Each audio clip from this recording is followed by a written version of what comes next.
hacemos contacto también a través de videollamada con Andrés Jaramillo, consultor político, quien va a conversar con nosotros sobre las elecciones de este domingo 5 de febrero, los resultados que se han dado aquí en nuestra provincia, y también vamos a hablar un poco sobre el contexto nacional. ¿Qué tal, Andrés? Buenos días. Hola Edwin, qué gusto.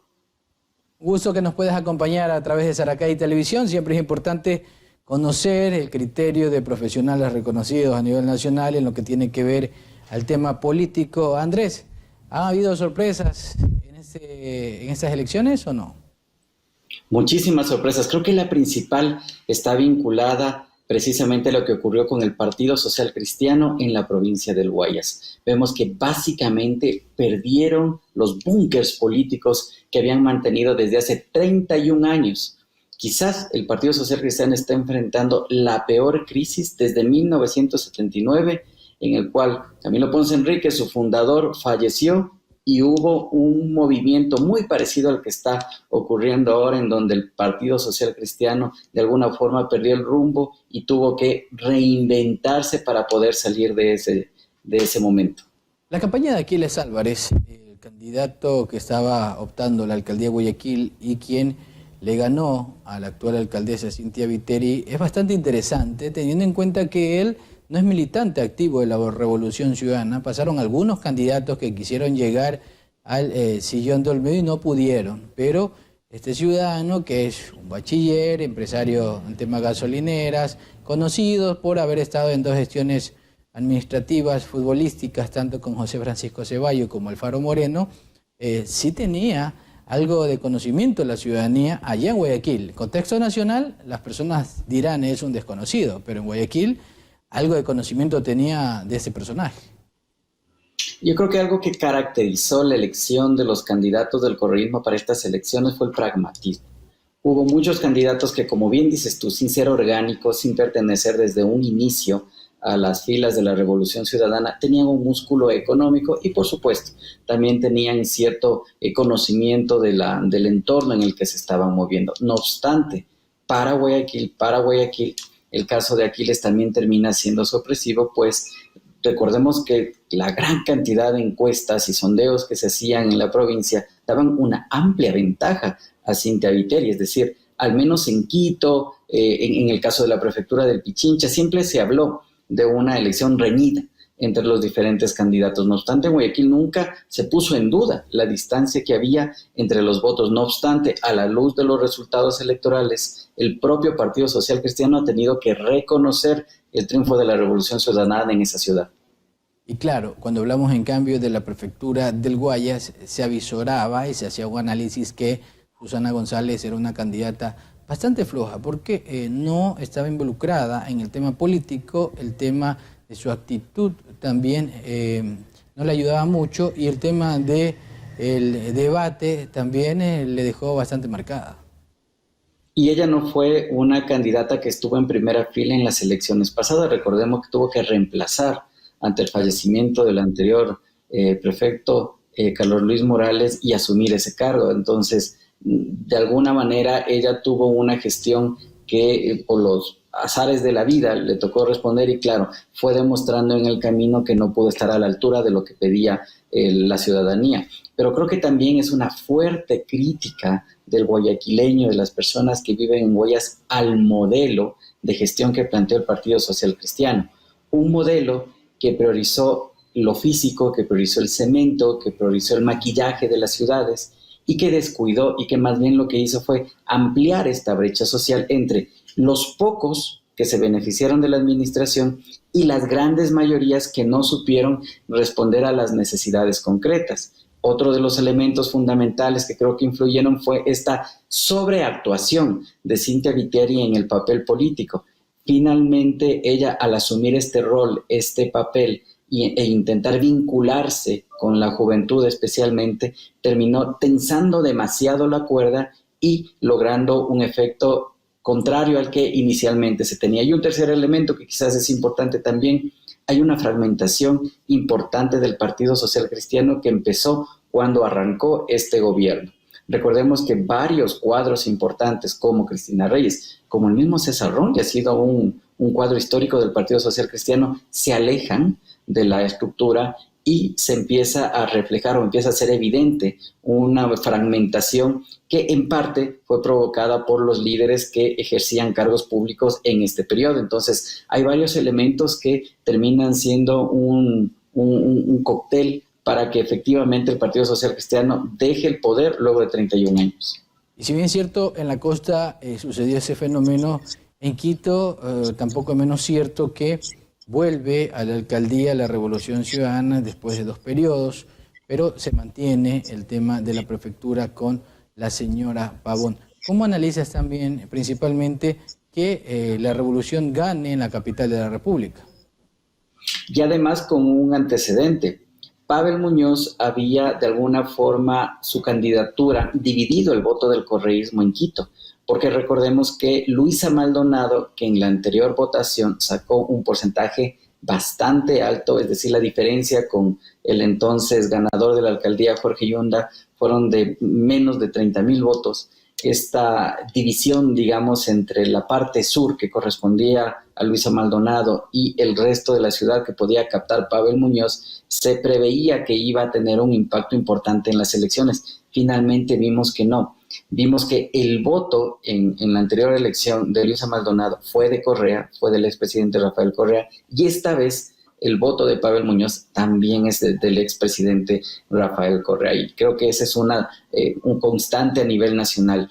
Los candidatos no necesariamente ganaron por el capital político individual, ganaron por la tienda política en la que estaban y sobre todo por la coyuntura en la que nos encontramos.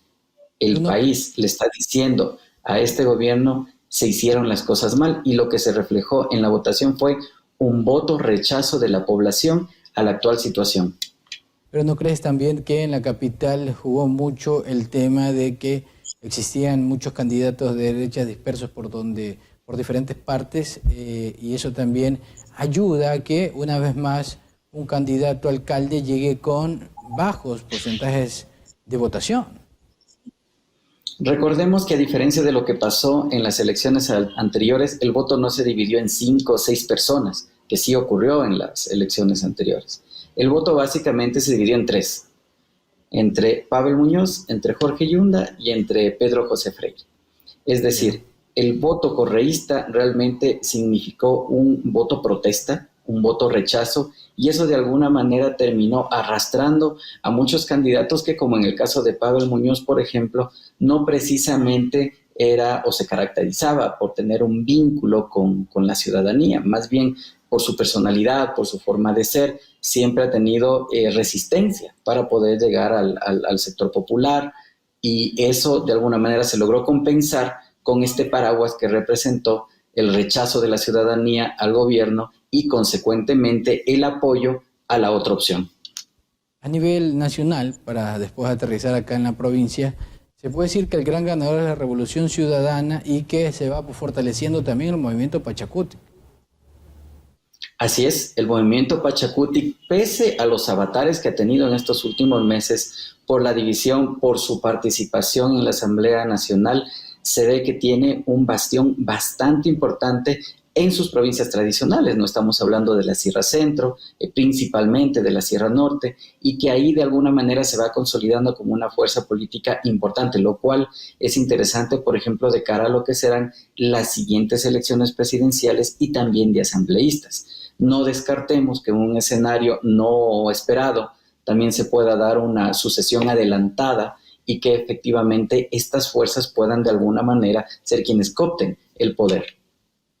Estimado Andrés, aterricemos ahora acá, a la provincia de Santo Domingo de los Áchilas, donde de los 3 candidatos, en este caso 2 alcaldes y una prefectura que optaba por la reelección, únicamente 2 lograron reelegirse, en este caso la prefecta de Santo Domingo de los Áchilas y el alcalde de Santo Domingo. Estos resultados, ¿cómo lo analizas? Tiene mucho que ver con la tendencia nacional. Es decir, en el caso de Wilson Erazo vemos que él pasa de una votación alcanzada en 2019 de casi 70,000 votos, en números cerrados, a lograr casi 145,000 votos. Es decir, hay un incremento sustancial de la cantidad de votos que logra. El doble ¿A qué se debe esto? que tiene que, claro, exactamente, llega casi al 70%, al 61% de votación. Es La decir, elección pasada ganó con el del 30%. 30 pasa al 60 Sí. en términos redondos. ¿A qué se debe esto?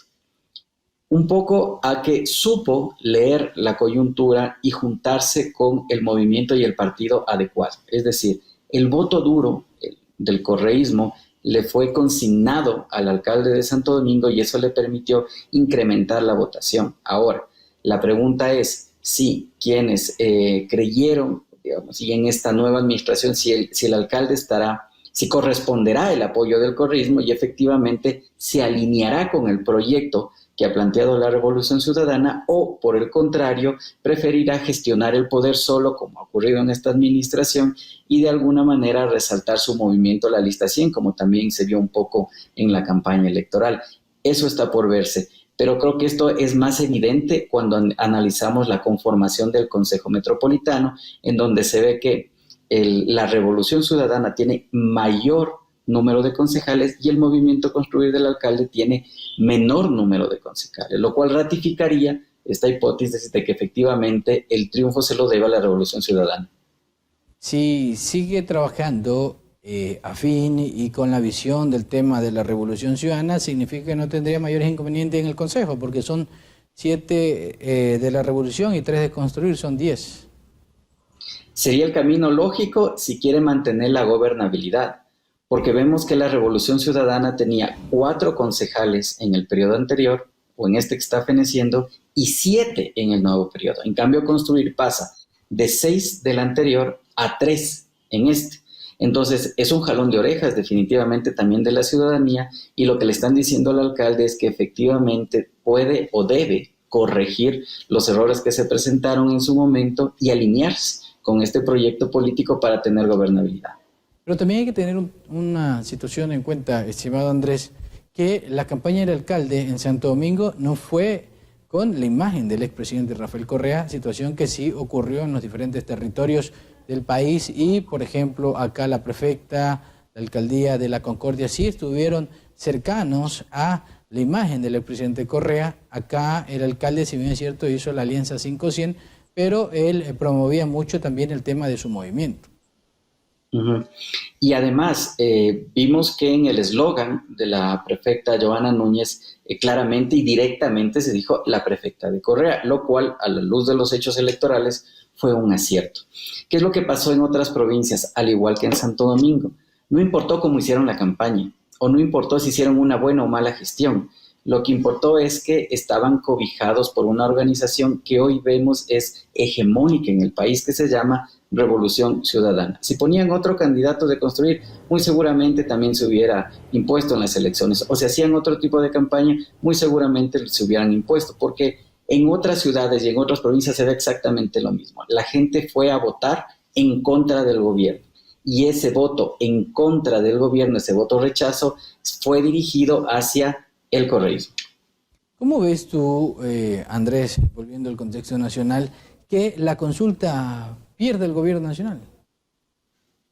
Creo que es un coletazo precisamente y un reflejo de esta pérdida de fe que hay de la ciudadanía en el gobierno nacional. Y me extraña además que en preguntas que aparentemente había un consenso nacional, como la reducción de los asambleístas o el que se permita la extradición de personas vinculadas o que han cometido delitos vinculados al crimen organizado. En preguntas como esas, sorprendió mucho que efectivamente la población haya marcado un no en plancha de la columna. Y eso quiere decir que efectivamente le está diciendo al gobierno que está haciendo malas cosas y tiene toda la lógica. 7 de cada 10 ecuatorianos, Erwin, no tienen un trabajo pleno, es decir, un salario justo, prestaciones, afiliación al IES o al menos un salario fijo que pueda percibir mensualmente. La inseguridad ha llegado a tope a nivel nacional. Hemos visto aterrados las imágenes de secuestros, de balaceras, de asaltos, de sicariatos en la propia provincia de Santo Domingo.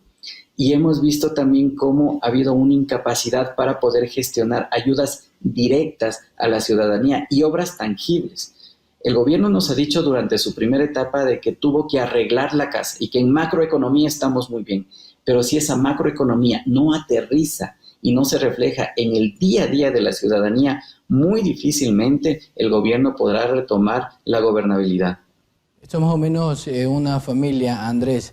Tu papá tiene deudas y claro, quiere saldar las deudas, pero no te manda a la escuela, no te da de comer, si te enfermas no te da medicinas. Así más o menos es lo que nos trata de Y explicar el además gobierno. veamos lo que pasó después de la pandemia. Muchas personas perdieron el trabajo o dejaron de percibir ingresos. Y esas personas tuvieron que endeudarse en lugares en donde no están regularizados por la banca. Otros lo hicieron a través del Chulco, por ejemplo, y ahora que esas deudas se están cobrando, la gente está amenazada, la gente recibe ataques, las personas no tienen cómo responder. Edwin, en Santo Domingo he visto familias que han tenido que irse de sus casas donde vivían por miedo a las retaliaciones de las personas que en su momento les prestaron dinero y no han tenido cómo pagar. Esa es la realidad del país. Y si el gobierno y si las autoridades locales no miran esa realidad, se sienten triunfalistas y creen que lo han conseguido todo en estas elecciones, la situación no va a mejorar y más bien va a empeorar. Entonces, que este sea un llamado de atención para todos, para autoridades, para sociedad civil, para quienes hacemos opinión pública, para quienes hacemos periodismo, porque efectivamente hay una realidad que el país nos está diciendo, mírenla, enfréntenla, porque este país está llegando a tope. Claro que sí. Andrés, y hay algo que la gente en las elecciones no le puso mayor atención, mayor interés, y era el tema del Consejo de Participación Ciudadana y Control Social. La consulta del gobierno tenía un trasfondo allí también, que era el tema de la designación de autoridades. No le salió y ahora imagino que está mucho más preocupado el gobierno, teniendo en cuenta que la conformación del nuevo Consejo de Participación Ciudadana y Control Social tiene que elegir autoridades a corto plazo y está conformada por 3 ciudadanos que están por el tema de la Revolución Ciudadana, porque se hizo campaña de manera frontal. De los 7, 3 son de la Revolución Ciudadana identificados, 2 del Partido Social Cristiano y 2 supuestamente independientes. ¿Cómo estará ese tema también que es muy importante, pero que no se le da la relevancia necesaria? Claro, se intentó cambiar la forma de elección de los integrantes del Consejo de Participación Ciudadana. Finalmente no lo consiguió el gobierno a través de la consulta popular.